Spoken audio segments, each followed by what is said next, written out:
Hello, I'm Brady Keith, and I'm completing Module 5. This one is on technology integration and the methods that you can use to do that.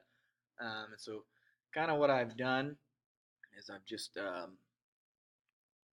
don't know, collected a bunch of examples of different uses or technological platforms that you can use in your classroom. And the first one and I kind of broke them down into several categories. But the first one has to do with things I can use for classroom management. Um, and the first thing that I want to spend some time talking about is the Summit platform that we at Bennington have adopted this year.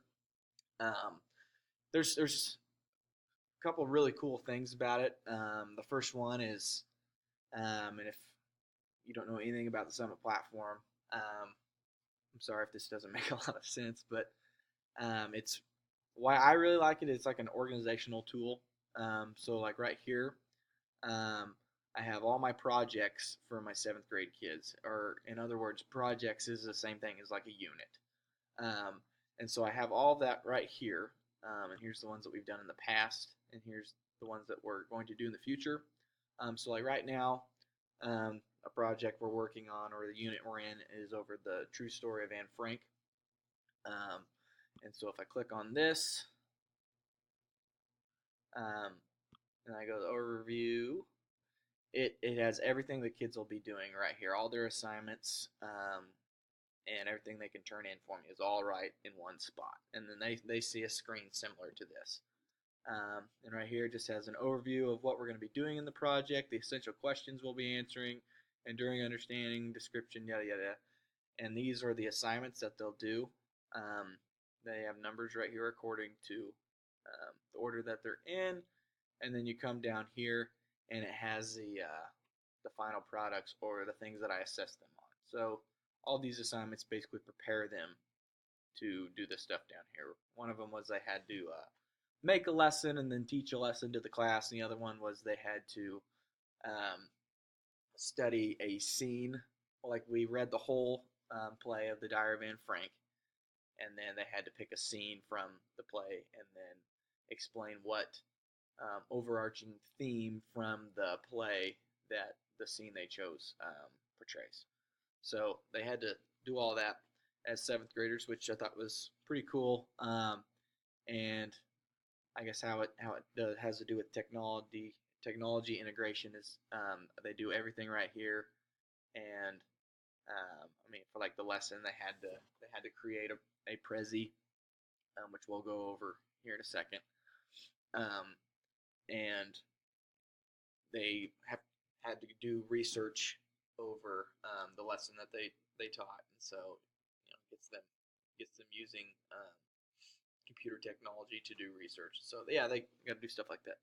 Another thing that you can use technology for classroom management is just for like noise control that I've found works pretty well for me.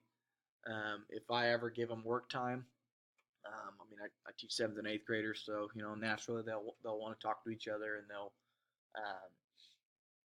kind of want to be goofing around and things. But one way I can kind of help control the volume of the room without having to just yell at them the whole time is I can turn this thing on, and I turn the microphone, and you can kind of see that as I speak, it kind of sets off the sensors in here. And if I get really loud like this, the little smiley face things will bounce up, and the kids will see that, and they'll know, okay, I'm being too loud. And if they get really, really loud, which I won't yell at you, but the word quiet down or shh will appear on the screen, and that lets the kids know that they need to be quiet. So like here, I'll see. If they see that, they do a pretty good job of quieting each other down. It's amazing that they just see, because kids are really visual, it's amazing if they see something that says too noisy, that they naturally want to quiet each other down. So I use that quite a bit. Another thing, as far as classroom management goes, that you can use and integrate to make your life a little easier is Google Calendars. This is kind of something I've just started doing.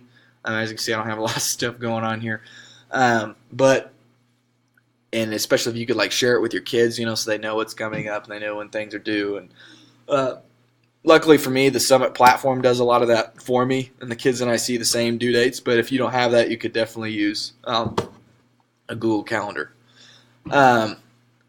Next thing, just for a couple of examples, is say the next category I have here is content, lecturing, those sorts of things. So if you need to teach content to your kids that maybe you're a little unfamiliar with, or if you want to get a lot done really quickly, I mean, video is a great way to do that.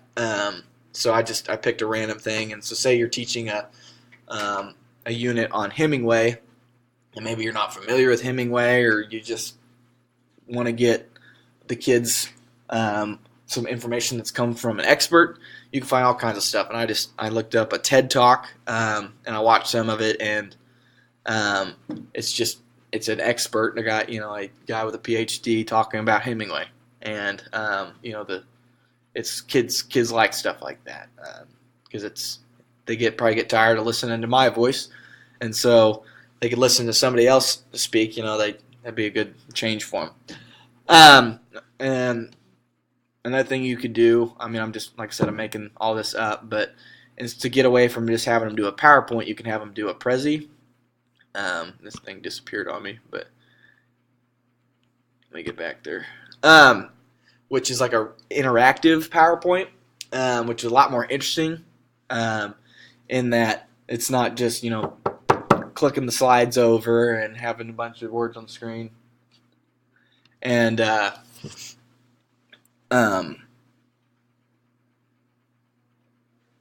just a little more interactive form.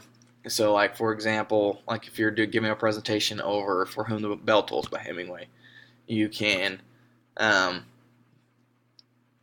of click these things, and it's interactive. Things zoom in and out, and they can get pretty organized with how they're giving their presentation. So, I don't know. I just went through here really quick, but I always thought Prezis are really cool, and it's a nice way to get away from PowerPoints. Anyway. Another thing you can do for fun with kids is you can use online, basically educational games. I use one called Financial Football. And I've got the volume going here. Anyways, I use Financial Football. The kids kind of like it, and it just kind of switches things up for them. They can kind of have fun while learning how to budget and things. So I have a self-management class that I use this with. Another thing you can do is you can use